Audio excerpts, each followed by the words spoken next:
man itong nasa isip mo 'no, may plano siyang puntahan ka 'no, at gusto niya ng panibagong simula 'no, para sa inyo 'no, something like that 'no.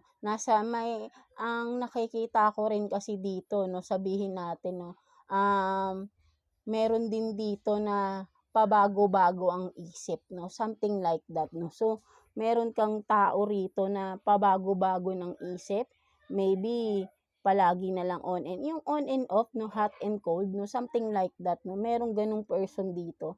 So, ayun yung nakikita ko rin dito. So, naguguluhan ka 'no, for some of you Aries or ikaw 'to Aries na hot and cold sa iyong person 'no. So, walang malinaw 'no, ano bang intensyon 'no, something like that 'no. So, kung committed man ito sa isa't isa kayo ng person mo 'no, ay kung ano man 'to, kasi nakikita ko rito 'no, parang walang walang